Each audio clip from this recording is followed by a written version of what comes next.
Hello, viewers, and welcome back to Endless Legend. By request, see, I do listen. Somebody asked for roving clans, so let's see some roving clans. These guys are, first of all, I wanted to start this game on the faction selection screen because I think his chuckle is super goofy, and I just wanted everybody to see that. Yeah, that. So let's talk about what it is to be roving clans. Main victory type, economy. Traders, explorers, nomadic, and mercantile. So what's the deal with the roving clans? I think this is actually going to be a pretty hard game. And let me tell you why. First of all, nomadic cities. So I've mentioned this a couple of times when we had a roving clans neighbor, because words is hard to say. Their cities are on the backs of giant beetles, living beetles, and the beetles can get up and walk around. You can relocate your city after you've placed it. You can have it wander around the district, or the not district, the region. I do not know when it would be appropriate to do that. I imagine for that to be worth doing, your region has to have like two pretty good. Actually, you know what? With the addition of the special district types in the latest expansion, that actually gains some value, because now if your region turns out to have an important strategic, you can get your city up and walk over to the strategic to build an intensifier on it. So that's actually really cool. Previously, I would think that the only way to really use it is if your city has two places that are good enough to settle, and one of them is better for early growth, and the other one has like a lot of dust or something. But no, nomadic cities is totally obvious use now, so that's interesting. Brace yourself. This is a pain in the ass. Basically, plus 15% trade route bonus on city trade routes during the summer. So we make more dust than other people do from trade routes normally. However, during the winter, we not only lose our plus 15% bonus, but we take an additional 25% penalty. And also, our city upkeep costs are increased by half during the winter. That sucks so much. Winter is so bad for the roving clans. Cuts both ways. Receive 8% of every transaction fee paid by other empires on the market. That's really cool. I don't know if you've seen when we're actually allied with somebody, when we get to see other nations' transactions, the computer actually does use the market. So this is going to be just free dust all game. Insider trading, I believe we get to see all of everybody's transactions all the time. So that's cool. We have the keys to the market. We can market ban people. We can just ban another player from being able to use the market at all. And because we have the keys to the market, we cannot be banned. If there's another roving clans player in the game, they cannot ban us from market use. My suspicion is that it's just going to be a good idea for us to ban people from the market a lot, but remember, we do get transaction fees. We run the market, so it helps us when people buy from it. It just doesn't help us as much as it helps them. So probably we're going to ban people from the market a lot. Intentionally skipping that one for a moment. We'll come back to it. Minus 33% dust costs for privateer upkeep. Does not apply to mercenaries spawned by converted villages. That doesn't affect us. We can't convert villages, but you can, I guess maybe people are not aware, you can create custom factions and build them together out of the various abilities, and there's a whole bunch of abilities that are not owned by any player empire, and so basically this is just to make it so you couldn't build a really overpowered faction that has both the cultist conversion power and also but minus 33% dust upkeep on privateers. We have not used privateers at all. Plus times 2 life on all your mercenaries and plus 1 movement on your mercenaries. So we have not used mercenaries or privateers at all. We will probably have to during this game. Peace and prosperity. Our commercial and research agreements are free. We haven't been making a lot of commercial and research agreements. We will when they don't cost any influence to make. But here's the biggest thing. I skipped over this intentionally. Cannot declare war. This changes the game tremendously. And the reason we're going to have to make use of mercenaries and privateers is that we're going to have armies that we have plausible deniability about, that can attack our neighbors while we're ostensibly remaining peaceful. In addition, we start with the Imperial coinage and mercenary market technologies unlocked. What that means is we can buy stuff from the marketplace from the very, very early moments of the game. There is a benefit to that in that heroes are super, super cheap at the beginning of the game. Only a couple hundred dust. So we may be able to get a couple of heroes really, really early. That would be very valuable to us. Okay, yeah, this is what we're doing. Just a peek at the game settings, pretty much the same as before. I do want to step the difficulty up from impossible to endless at some point, but I don't think that this is a good faction for me to do it with, because I actually think I'm going to have a difficult time here. In part because it's just so hard for us to control what our neighbors are doing without the ability to declare war on them. Yeah, let's go for it. These guys are super cool. I dig their aesthetic a lot. I like all the brightly colored banners and streamers around the cities. The beetles look neat. But I do not know how to play them well. Basically, the factions that I'm capable of playing well, it's like Wild Walkers and Vaulters. This video game is difficult.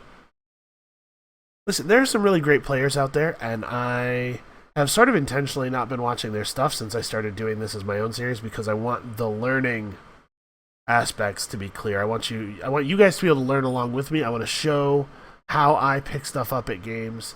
Hopefully, if people are having trouble developing their own strategies, we can... Oh, hold on a second. Some hope to control their destiny by building. Others through science or by conquest. Do they not see that only dust can give them what they want? For it is money and power and magic, all intertwined in a single miraculous substance. It is the essence that binds our civilizations together. Perhaps, as we let them believe, it is our weakness. But I have seen its wonders. It is not our weakness. It is rather how we will rule them all. Yeah, true story. So every fantasy setting and also, honestly, historical setting has the race or the faction or the culture who are like way into money, the merchant culture. Many of them have some fairly offensive stereotyping stuff going on. But the point is, in all of those, it's just like money can compel people to do things. I think this setting has an interesting twist on it in that dust, which is used as money, is also straight up magic, at least from their point of view. It's also, it's like science fiction magic, because what it actually is like clouds of nanites and, you know, whatever. But the important thing is that I think it's cool that the dust is the source of all of what is known as magic in the world. Alright, so we got a green Draken player, Pukopi, the AI. We have some Erisis in our home region. That's fine, not exciting. Do we get... No, we don't get to know where the Drakens start. Okay, Mkaya is our home region. It started us on a really nice tile. Not that this tile is particularly nice, but that there are 3 anomalies adjacent to us, and they're pretty good.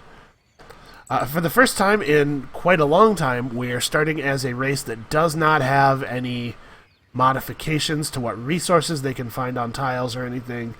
So we actually just get to live off the land exactly as it appears. That'll be nice. By the way, our starting unit, the Dervish, has 6 move. We get to scout the land quickly. As I was saying, we cannot declare war. And one of the biggest effects that has on the game is that if we miss out on a region, we cannot take it over in any easy way. We have to go through a lot of bullshit to steal land from our neighbors, which means that it's very important that we find the best land quickly and that we settle it quickly. So I think that it makes perfect sense for us to just drop our city right here. This is a great place. Later we can get it up and walk it over to the river or something if we want. It's such a cool ability, and I've never really figured out how to make good use of it before. I'm going to try really hard to make good use of it this game. So we found a quest. I was kind of hoping to just find dust. But okay. search this within 5 turns to get some things. Easy enough. What do we got here? Kazanji. Alright, we're going to get that ruined too. So let's have a look at our beginning hero. I believe that this hero has dust efficiency. So +1 dust per, +1% dust per hero level, and +2 dust for each citizen working dust. That's actually not awesome. It's fine. But +25 life, +10% life is pretty alright. We're actually pretty good spies. Spying 3 is totally feasible, totally reasonable. +1 battle movement. Yeah, we have. So we're not in a huge hurry to get our hero into governorship. Let's take a quick look at what heroes cost right now. Yeah, heroes are only 200 dust right now. So if we get a couple of lucky ruins, we actually might be able to hire a second hero to serve as governor fairly quickly. Obviously, we want our mill foundry. Get mill foundry as soon as you can every game. Early game industry is just so important. I suppose the one thing we did not get out of our starting area is a lot of industry. We do, however, have quite a bit of dust, quite a bit of food. Our city should grow pretty fast. We're going to want to pick up Mill Foundry and then I think probably Parlay. Get quests going. Early game dust infusions have a huge effect on the roving clans because they don't have to spend time researching the technologies necessary to buy resources. It's a big deal. We're going to take big advantage of it. In particular, a couple of early game heroes makes a big difference. The other thing I want to look at real quick is which legendary deeds we got today. It is destroy 10 armies to gain the initiative bonus. Have at least 30 units of one luxury resource banked to get 130 dies. 130 die is a big deal. We would like to get this if we can get our luxury extractors online, or if we can just get a couple of lucky quest payouts that are of the same thing. That would be cool. Let's talk about our units a little bit too. We're still doing overview stuff, sorry. Notice our settler has 6 movement speed, default. Pretty great. Let's talk about the dervish. So what does the dervish have? The dervish has charge, plus 50% attack each turn that the unit moves, plus 10% additional attack per movement point spent. We have... I don't think we have 6 combat move. I think we have like... Maybe I'm wrong. Maybe it is 6. Anyway, we want to like ride in circles around our enemies when we fight them, which means that the computer will do this to a certain extent. If you are attacking something that is adjacent to you, they will often try to ride around it in a circle a little bit before attacking, so that's nice. Plus 1 battle movement. 10% chance to stun the target for 2 rounds when attacking. Can be a big deal. High variance. And then block and sharp sense. Our military units. We have access to a ranged cavalry unit, the Kasal. 7 movement, but only 3 range. Since you can't move after firing, these guys have an unfortunate tendency to get mired in melee combat pretty quickly. And dervishes are cool, but they're not actually the best defenders. So, once we unlock the Yermak, we can use Yermak to form a front line in front of our archers. Obviously, that's valuable. So, privateers. Armies composed exclusively of neutral mercenaries can carry a neutral flag, preventing other empires from knowing which empire owns them. They don't count as our units for the purpose, because they're carrying the neutral flag. They don't count as our units for purposes of who they're allowed to attack. They can attack armies, or they can attack empires that we're peaceful with. So, this is like a cool tech to get. We should get that quickly when we hit Era 2. Alright, yeah. 14 minutes into the video, let's end turn 1. Obviously, we're going to do the same thing that we always do, where I spread out my units at first before pulling them back together to play D. And during that spreading out period, we're going to be able to cover a lot more territory, 50% more movement points than most other people get. Big deal. Okay. It has been said by women and men wiser than myself that only the gods can know the beginnings and ends of things, and in claiming to recount a tale, one steps upon their all-powerful toes. I dare to say that I have a tale, however, and in the telling of it I hope to offend neither the listener nor the gods, for though there is a beginning, it is you who will see it through until the end. Blessings, then, on the infinitely wise Radat, mistress of Tered and goddess of numbers, and the quick-witted Tebadel, master of words and god of commerce, and on their families and on their children, and on you and on yours. I was born Asun al-Delgur. I don't know how that diacritical mark over the U is supposed to be. I'm going to say Delgur. In the year of the White Sparrow, called 23rd Penitence by the Red Wizards of 1647 ASA by the Metal Lords. I assume that's Broken Lords. Red Wizards is probably Ardent Clans? Or Ardent Mages? The fourth son of a fourth son, I knew there would be little of my family's fortune for me. So when I was of an age, I set out to make my own, armed only with the wisdom of my clan and the blazing confidence of a youth who has not yet seen great misfortune. I did, in time, see it, though I will not trouble you with the tales of those years, of the thousands of yerbat I traveled across this amazing world, of the sights I saw, of the wealth I won and lost and won again. Suffice it to say that in the year of the Silent Dove, known as 1675 by the Metal Lords, I founded this city with a handful of troops, seeking to discover the truths behind certain legends. It is best to be undisturbed when seeking truths, particularly when they are not underfoot. First, pacify the Kazanji villages in the region with the ruins indicated by the rays of dust. Okay, so we will get 10 Quicksilver. Sadly, Quicksilver not a great resource in the early game. If we make sure all Kazanji villages are pacified in the region where the indicated ruins lie, which is, of course, the region just to the north of us where we've already seen Kazanji. So, it would be cool if we could get that parlay technology moving quickly. We may rush build the Founders Memorial. I know I'd love to use dust to purchase a hero, but... Oh, okay, now this has our quest associated with it. We can't just search the ruins anymore. Let's go find some other ruins to search. What do we got here? Some Nidya. Okay, 10 emeralds. That's frustrating. Not only is that not dust, emeralds are like the worst early game resource. Our cities are not that likely to come under siege. Okay, we got some more Nidya over here. I see the red player.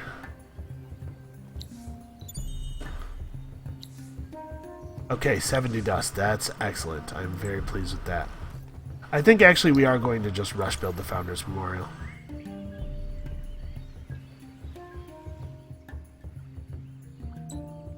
Rush building the Founders Memorial is important because it's the only way for us to get additional science right at this moment. It'll move our science per turn from 3 to 5. That's a pretty big increase if you know how to do math. We'll go over here and hit this ruin because it finishes that quest. And also because a bird in the hand is worth 2 in the bush. Knowing where this ruin is means that we get to search it for reals. Damn. Again with the failure to find. Another Erisys village. In general, it's good for you if the minor factions are kind of clumpy like this, if you get a couple of regions that have the same minor factions, because it means that you may be able to get a significant payout from their minor faction assimilation effect.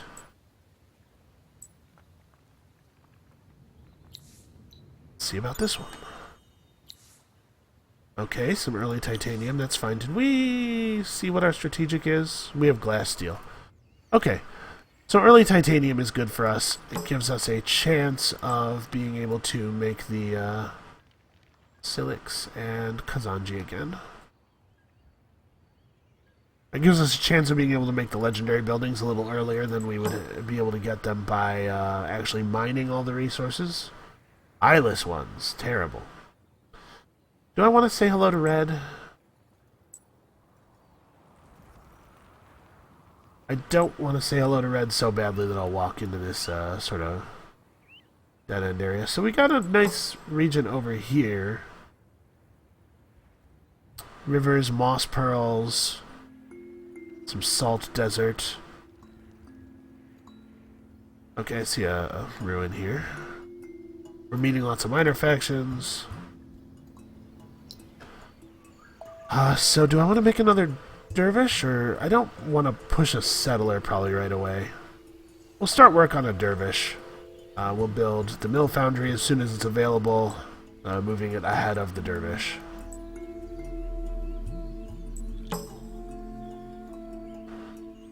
Gorin.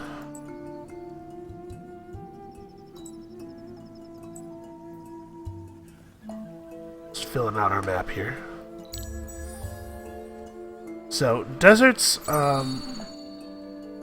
tend to be places where there's quite a bit of dust.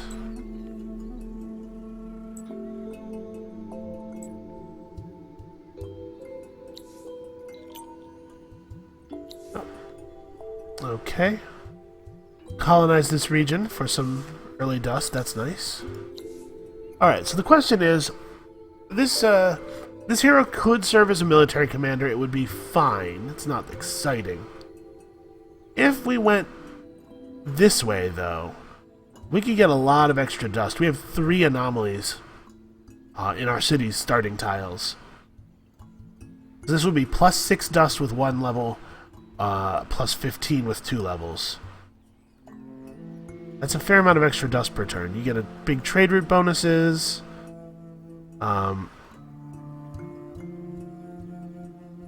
So the first 2 levels of this just increase how quickly you get full control of the city after it is conquered.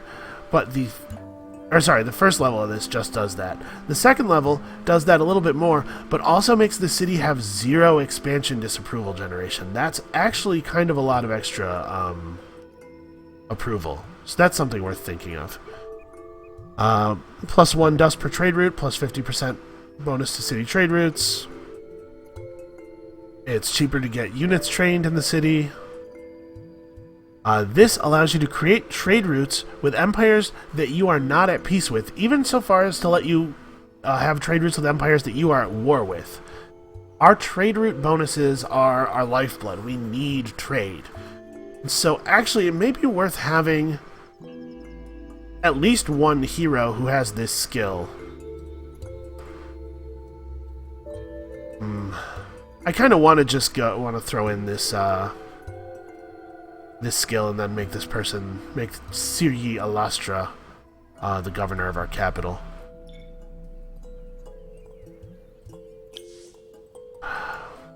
Let's look at the marketplace real quick. If we were to try to strive to get one of these quickly.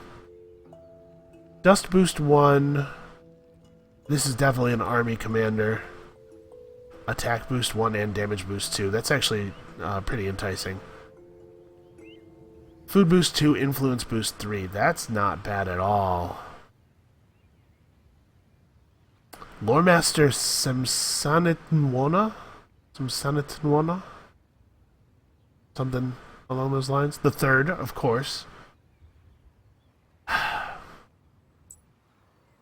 If we want an early hero from the marketplace, honestly, making this hero a governor may be the only way that we get that done. I think we just need the dust. Alright. We're going to train you as a governor.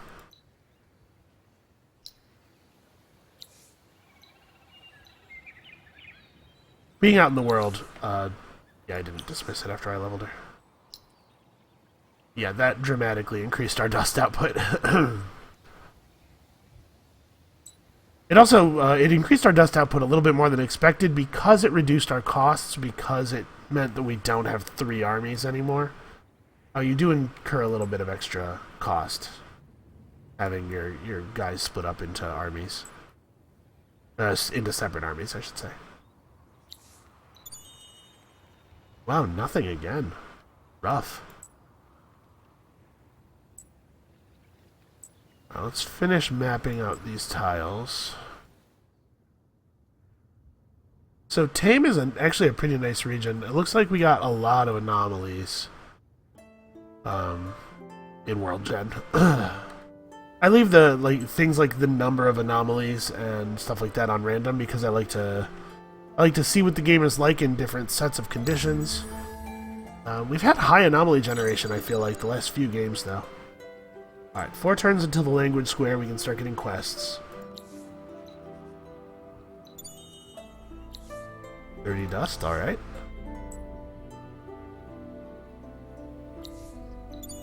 I would love to find another 70 dust ruin. 40 dust, okay. Oh, here's purple. We need to search east. We don't have a good view of the lands immediately to the south and east of our starting territory. We need to know where our neighbors are. We need to know what our surrounding terrain looks like.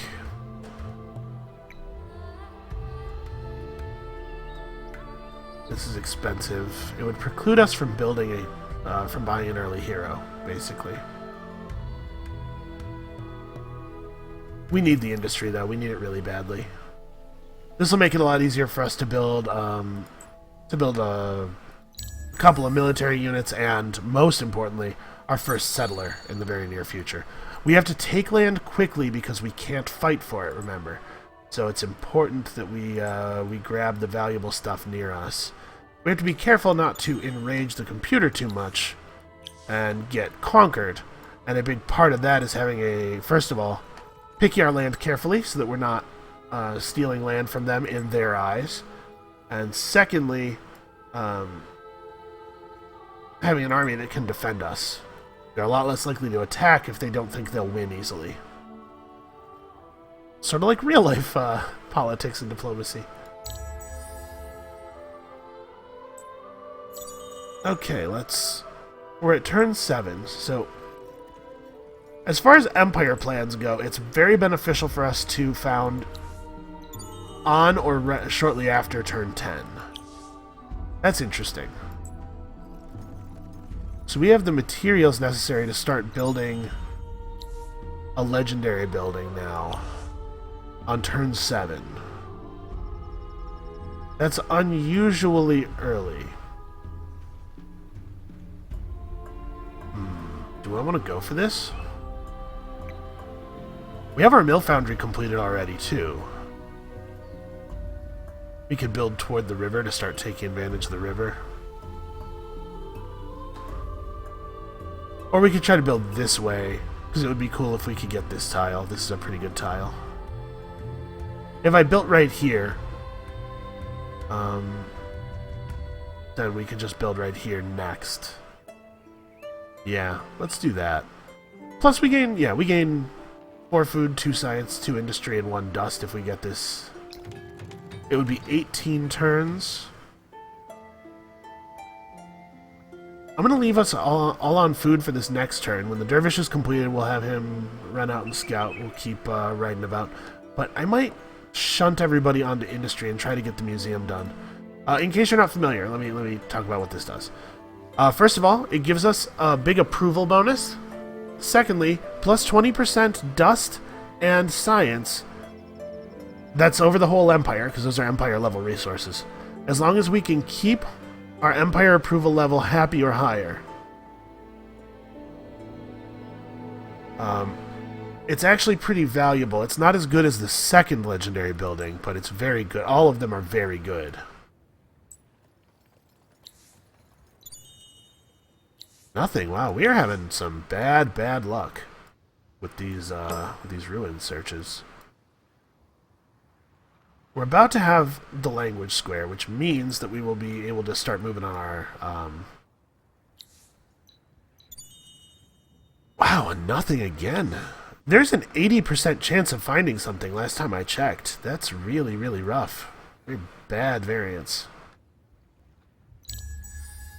I do not want to try to fight the Kazanji village to get our faction quest going. I'd much rather parlay with them, but I'm not opposed to fighting them, like completely opposed.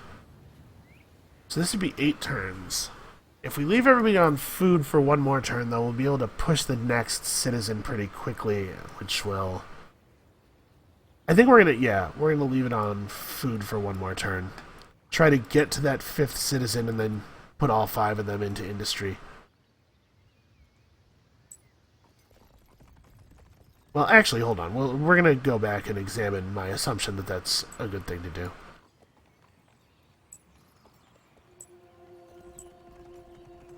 Okay. Nothing again. Wow. Alright, we have a new dervish. This dervish is going to head up to the Kazanji village. So if we go for this legendary, it will delay our first settler by many turns. I'm fine with that, personally. I'm fine with that if we get it. If we go for it and we don't get it, it hurts. That's expensive. A question you always have to ask yourself is whether it's worth it, even if you're... What's the most likely case, and what's the best case for any particular plan? In this situation, I think the best case for this plan is good enough that it's worth going for.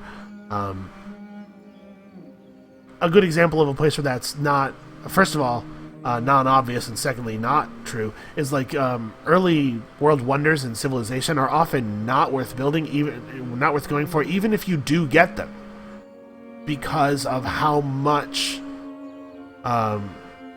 sort of engine building you lose from just producing early buildings. There are a couple of early wonders in Civ that are totally worth it. If you can get your hands on the Great Library, that's fantastic. It's not super likely on any real difficulty, but in multiplayer, maybe you can pull it off. Petra. Petra's another good example of a wonder that's actually worth it. Okay. So this will force a citizen birth. So by doing this, we lost 16 industry. Right? We would have had 16 extra industry last turn. We're losing another 4 industry versus just keeping everybody on. We're losing another 4 industry by doing it this way. So the total cost of this citizen to our plan was 20 industry. 5 citizens worth of industry per turn, so 20 industry. So in order for this to have been a good play, that citizen has to produce more than 20 industry toward the museum. Otherwise, we've just delayed the museum to get our citizen online. So in order for the things to work out, this citizen has to be able to work on the museum for 5 turns to break even, or 6 turns for the citizen's birth to actually be speeding the museum up. I think that we're going to get that. I think that they're going to work on it for 6 turns, which means that we, in this case, we accelerated the museum by 4 industry over what we... Well, actually, the citizen would have been born in 5 turns. Actually, it breaks even then. The citizen would have been born in 5 turns. On the 6th turn, would have been able to join in working on the museum. And so I think actually we break even versus putting everybody on industry immediately, but we also have a citizen a couple turns earlier, which will be helpful in the future because it accelerates the growth of the city. This citizen being born means food starts getting stockpiled toward the next citizen. Yeah. I think this was the right thing to do. I think this turns out to have been the right thing to do. We failed to find again. Wow. Really harsh. Absolutely harsh. I was hoping to be able to maybe buy off a turn or maybe speed the construction of the settler afterward. But bad luck for us. Parlay. Locate the Ursus village in Amchaya and destroy it to gain 15 gold and pacify the Kazanji and Lurten. Okay, well, I think we'll do that. I think we'll go for it. This guy's going to head back home via this route so we can pick up the quest from this region. What do these Kazanji want? 10 glass steel. Okay. That can happen. We can do that. So we want to get our extractor online. Science, dust, food. These things are all tremendously important. Do we want this? Is this the right order? Yeah, I think so. We want to get our extractors going so that when we get into Age 2 and we research alchemical alloys, we can immediately revolutionize our army. Our science output is pretty low. If we don't pick up public library quickly, it'll take forever to research the rest of these texts. I think we need... Science is where we're weakest, so we need the public library early to shore that up. Yeah, this makes sense to me. Okay, so you need to come down here and be ready to deal with these guys. Unfortunately, we're about to get a minor faction spawn, because it's going to be turn 10 in a second here. We need this guy to come back. Let's kill the resource overlay for a moment. Oops. Clicking on stuff at random here. Clicked outside the window and defocused it for a moment. Is why I said oops.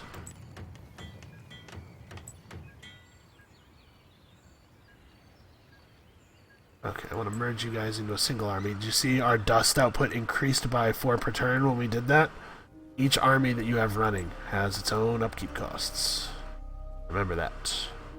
Okay, so there's green. We're starting to feel a little hedged in by our neighbors, frankly. Head home, and on the way there, obviously, we want to pick up quests. Return to this village when you're ready to give them 50 dust, and they'll tell you what they actually want.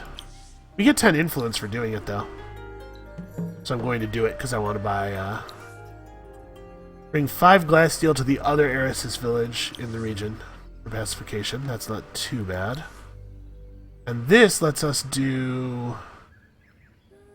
2... because we just got 10 influence, we can buy 2 industry plans. So I think we want to keep this running basically forever. The entire game. I don't think we're actually going to have our citizens on dust that much in the next 10 turns. We are going to be producing units, though, in particular a settler. So reducing the industry cost of units by 20%, I think, is a good idea.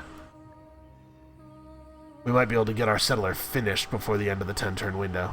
That way.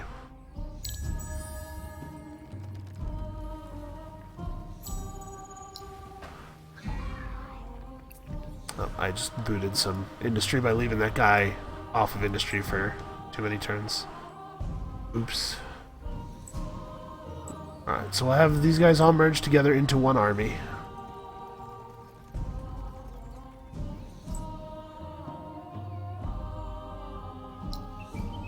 Five turns represents 751 dust, so yeah, we're not going to be able to buy off the Museum of Auriga. We're just going to have to let it complete naturally and hope that that's good enough. And we've met a player. Oh, green is just saying howdy.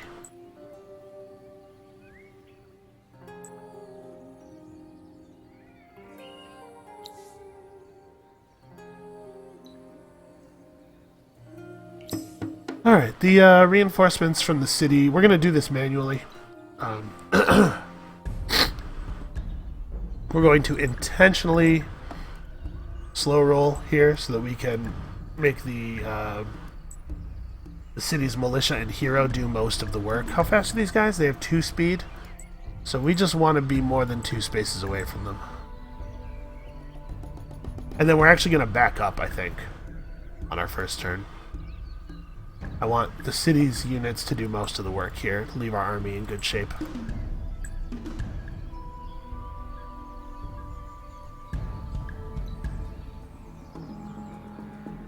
The dervishes will come charging in next turn.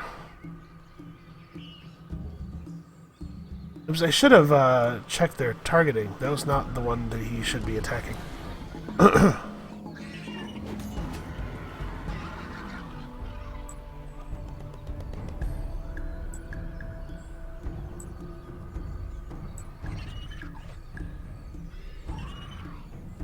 Yeah, actually.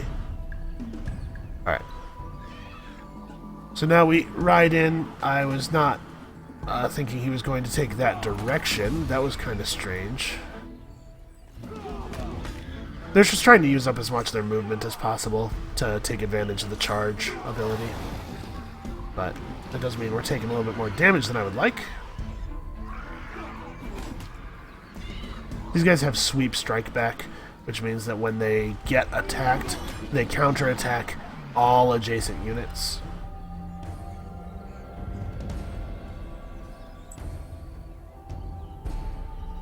Which means that it actually is beneficial to us to kind of spread out our attackers.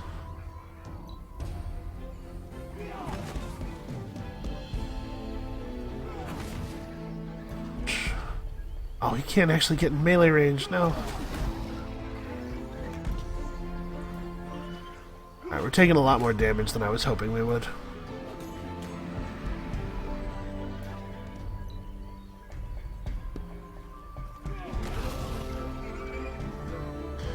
Okay, well the stun went off. You can see he's got the stunned status effect now. It doesn't matter because he's dead this turn. Alright, well, we took a lot of damage. We didn't take as much damage as we would have if we had let the computer drive. Alright, 15 gold. Oh, we'll get 15 titanium from returning to them. That's very interesting. If we manage to get our glass steel extractor up, we can maybe make a play for the industrial megapole.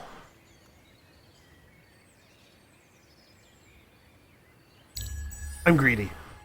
If I can get all of the legendaries, I will. Minus 50% on city upkeep. City upkeep is how much right now? See the cost breakdown here. Upkeep is 11. So to use our gold right now would gain us, like, at best, 6 dust per turn. But 6 dust per turn at this moment in the game is actually somewhat valuable. The other thing I was thinking is if we got lucky and got gold from another thing, we could maybe got gold as a quest reward from something, we could maybe get the wealth harvester. I think probably it's not happening. Yeah, let's just pop the gold. Dust in the early game is way more valuable than dust in the late game. Heiresses are plus movement, so there's only one village in our home region, so this would only be half a point of movement. Half a point of movement is relevant, though. That's like one extra space of movement in most situations, because the way that movement works is that you pay a cost for moving into a tile, and then if you still have more than 0 movement points left, you can move into the next tile. So half a point of movement is a point of movement in most cases. 6.5 movement is 7 tiles, just like 7 movement would be.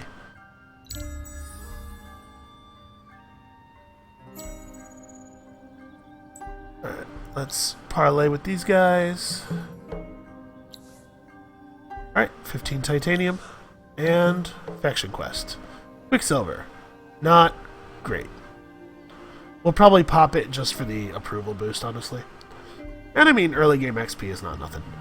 Alright, inspect the unspoiled ruins to get the Roads of Dust item, which is plus 8 industry, plus 1 movement. Can be cool. Wow. Wow, our hero will enjoy that. Our city will enjoy having plus 8 industry.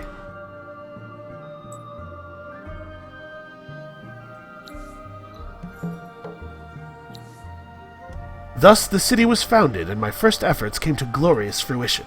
For if I was not mistaken, the object that I had discovered would lead me to even greater treasures. So this Roads of Dust, it does appear to have writing on it, an ancient manuscript unveiling secrets of the endless. We use dust magic to reduce both the amount of friction generated by metals and their weight. Wow. That's actually pretty powerful. It is said by the sages that any undertaking must balance the influences of the past, the present, and the future. With a city established and troops at my command, I felt the present was more secure than it had been for some time. As for my plans for the future, they depend very much on what I very much on what I had discovered in the ruins from the past.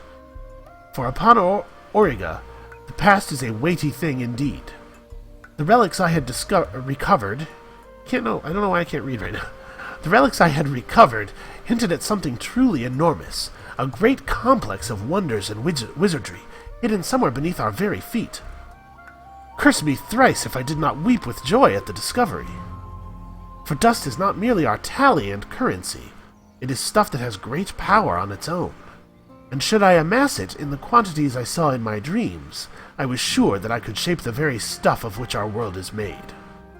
The ancient whispers and legends I had heard held some grain of truth, but, how much?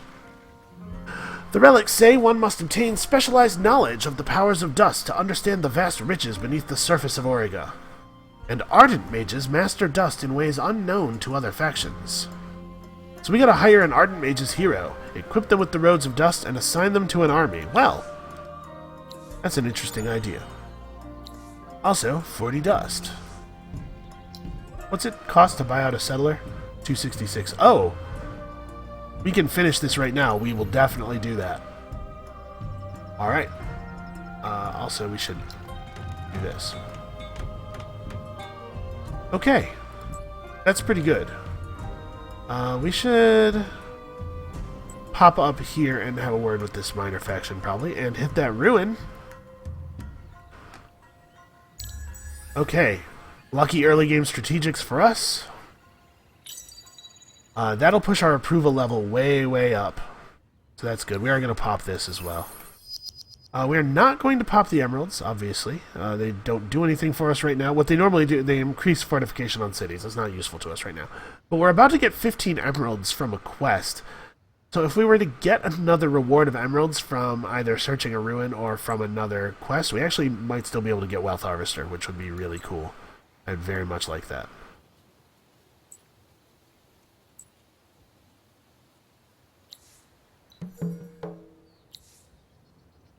Okay, if we colonize the region of Renar, we'll get some more Quicksilver. Not something I actually care about. We built the thing. I dismissed the splash screen. Can we just put everybody back on food and still... Yep, the settlers still... Oh, well, actually, there's no reason to do that, right? Settlers don't work that way. While the settler is building, you can see blocked growth. As long as the settler is building in your city, food is zeroed out. It all goes into the settler. So I think we'll have everybody on dust for a turn here. Just for a moment.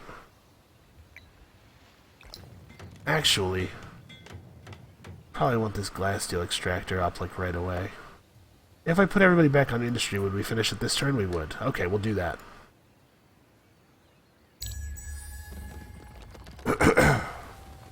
If we want to have a chance at the megapole, we got to get on the extraction.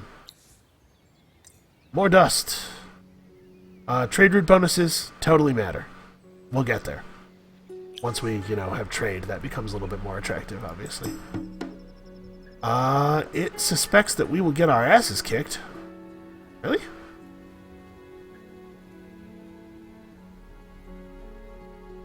Huh. I don't think we will, but maybe I'm wrong. Our units are 100 health and 38 defense is not a lot. These are pretty squishy units. You can see these guys have 30% more health and slightly higher defense. 45 attack, 36 damage versus 29 attack, 28 damage. Okay, I'm starting to see what they're talking about. You know what? Let's run away. Let us not be here anymore. An army in Janeldas has 15 titanium for us. Where the heck is that? Do we know that yet? No. Alright. So Jayen is a potentially very powerful region. It has both of the early game strategic resources. It also has a minor faction that's fairly easy to satisfy.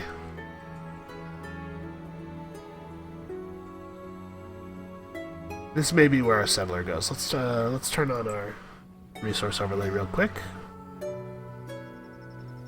So this is a pretty strong settling site, like right here. Or even here, maybe. We have 2 anomalies adjacent to a river with a thing. What do you call it? A strategic resource available. That's hard to argue with. The river doesn't make a great settling location along a lot of the rest of its length. This is kind of an awkward spot because it's got these ruins in the middle of it that we can't build over. So, if we settled here, it would only take us building 1 district to claim another anomaly in this direction, or in this direction. You can do either of those things. This is a strong tile. If we built right here, we'd start mining titanium immediately. We wouldn't have to build an extractor. But titanium's not the thing that we're really starved on right now. What we want to do is build right here and then have our first order of business be like mill foundry into glass steel extractor. We want to get our glass steel going quickly. Alright, well, let's get the settler out. Plus, the territory behind us is relatively safe for settling. I guess this region might not be. And this region might not be. Huh. Well, we have to be wary of the, like I said, of the AI trying to settle us into a corner because it's so hard for us to take land from another player. If Red got Jayen, that would be pretty bad for us, though. That would, like, squish us way back here. Yeah, let's take Jayen. Jayen will be the, probably the most contested territory on the map, but it's very powerful. And I want it. And we're getting it. We have to decide what we want to do with these guys. I want to be able to bring them back home, but this region has an awkward shape. We're going to have to run all the way down here and around. So let's talk about city number 3, which we should probably found in fairly short order. It could be Alandarin. If we take Alandarin, then that secures these for us, probably. Because it would be very awkward for anybody to take them. Emeralds. And more emeralds, wow. And emeralds in Alandarin. We could try to get... We could try to get Wealth Harvester still.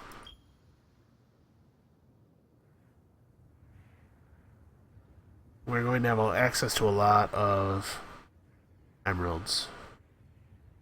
By the way, look at this. We're still working on public library. It's turned 16. Still don't have public library. Alright, we'd like to get back to food. Back to working on our population.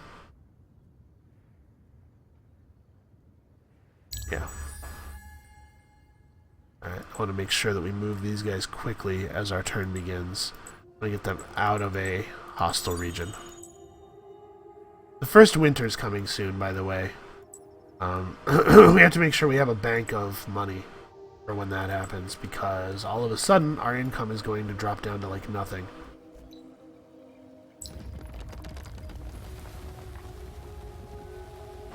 Right, we have just enough influence that we're probably going to be able to afford let me make sure that we get this stuff done. This city actually has some industry. I'll just buy that straight up. It's really important that that get done. We'll turn off the resources again.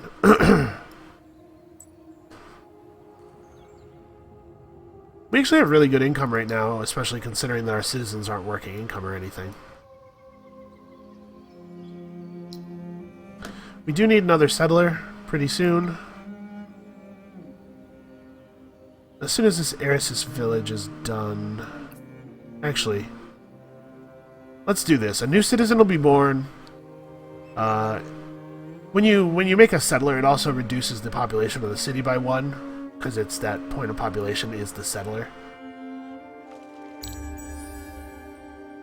So we're depressing the population of our capital a little bit here.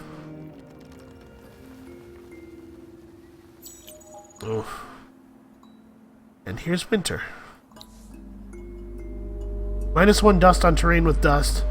Plus, wow. Those Nidya chased us. That's crazy. We're going to manual resolve this combat. We're going to, once again, keep our dudes way back. Let the city defenders do most of the work here. These have a lot of movement, right? 4?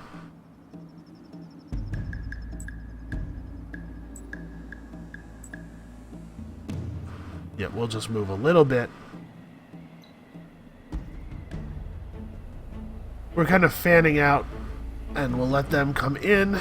We will fight back. Poorly. We'll fight back poorly, mostly.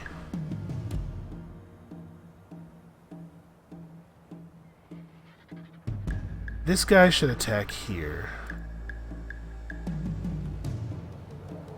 You. That's gonna make him get hit by both of the sweepbacks. Okay, how about you attack here? It's actually the fact that they're in this bottleneck is a little awkward for us.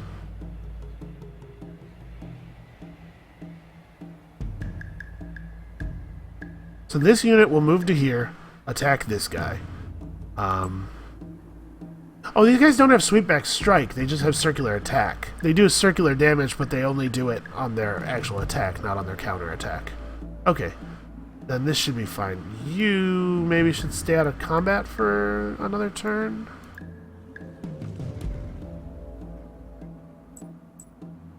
Okay, there we go. Somebody he was acting as though he wasn't selected. I don't want this guy riding forth and attacking and getting killed in the counter attack. He only has 18 health. I want to bring him home and have him regenerate. Wow, 53 damage on counterattack. What? That is nuts. Alright, same orders as last time. Wow, 0 damage. We dealt 0 damage to them just again and again and again.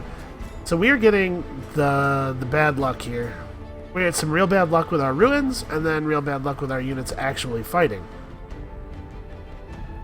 Oh, and I'm a big dummy. Playing poorly. Not equipping Roads of Dust. Costs 55 dust, but it gives the city so much extra industry. I feel foolish. Okay. Yep. Dust ended, or gold ended, and we don't have the dust to bring it back online. Oh well. Alright, so we're getting 3 glass steel per turn, which means that in 4 turns, turn 22, we'll be able to try to construct the industrial megapole in our capital.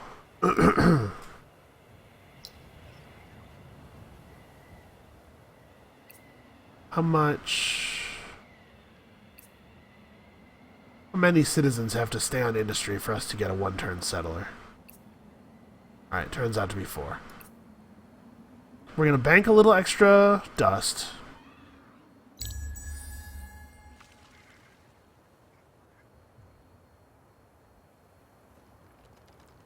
And then we're going to, I know, not push super hard on the construction of the library, but instead try to get another citizen born before it's time to work on the thing. Okay, Wealth Harvester went to somebody else. It went to Pink. Okay. I know I'm bending our gameplay super hard around the legendary buildings, but they really are that good. And this winter needs to end quickly. Quicksilver ended. Well, it doesn't matter. We don't have any units anymore anyway, so nobody would have been benefiting. Alright. I think we do this. We just got to keep the science coming in. The Museum of Auriga is definitely helping a lot. Plus 20%. As long as we keep the Empire happy, and the Empire is currently happy. That's the only reason we're staying positive on dust, by the way, as well. We do have to... Oh, why am I not moving the cellar out? I guess all we lost was a turn of movement in the winter. It's not a big deal, but... This is actually going to hurt our approval rates. Dust, or pearls. I forgot about pearls. This city needs so many different things to get finished. Alright, we'll make the Empire Mint with our last turn before Megapole time. We're definitely going to be in a good position if we do get the Megapole. Elmkaya will be a powerhouse. Which is the best kind of house, by the way. Hey, move. Don't wait. I gave him a move order and he decided it would be more fun to wait. The Draken have destroyed 10 armies. That's cool. What's up? The Draken want peace. I accept. Somebody hit Era 3 because the computer has tremendous advantages at the beginning of the game.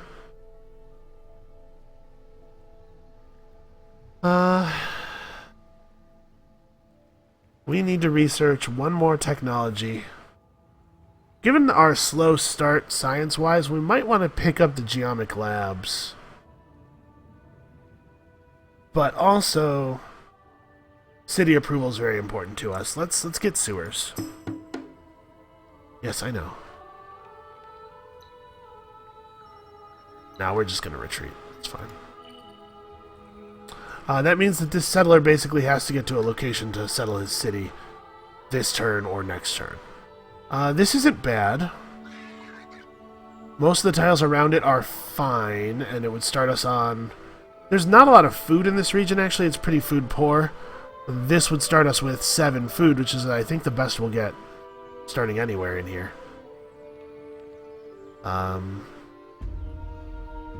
3, 4, 5, 6, 7 industry.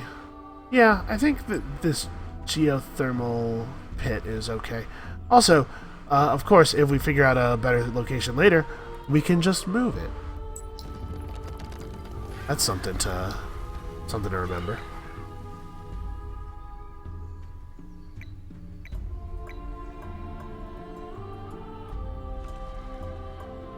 Hold on. So, Industrial Megapool. We'll build it here, I think. Alright, we want to make a...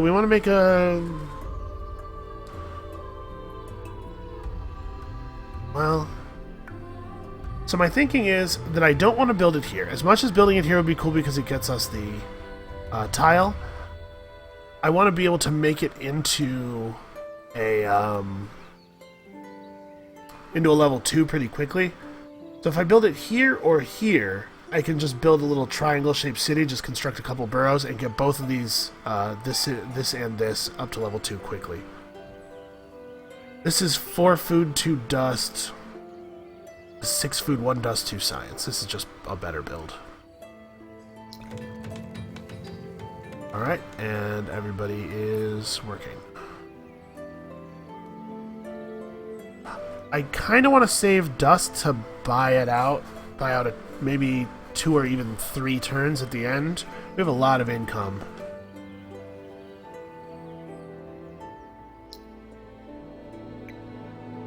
This will help. We'll get all this stuff online eventually.